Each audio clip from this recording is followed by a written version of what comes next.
Ήθελα να ήμουν ένας άνθρωπος αγράμματος, μια βαθιά θρησκευόμενη γιαγιά,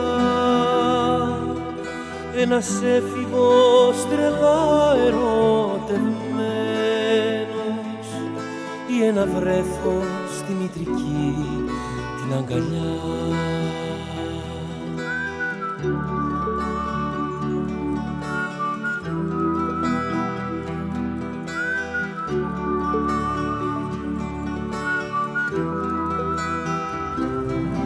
Δεν θα φοβόμουν τ' αύριο τι ξημερώνει, θα ήταν γεμάτη αγάπη η καρδιά.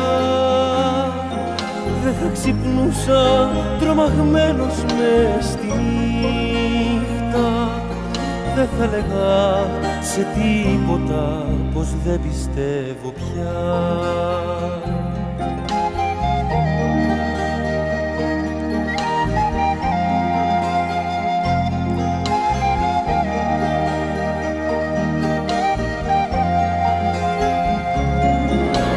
Ήταν ήρεμη η ψυχή και το μυαλό μου, θα πίστευα στη μεταθάνατον ζωή. Θα είχα τέλος πάντων κάπου να κουμπίσω, το νου μου δεν θα τυραννούσα τα γιατί. Τώρα κατάλαβα του γέροντα ερημίτη το χρησμό, μονόδρομος η σκέψη δίχως γυρισμό.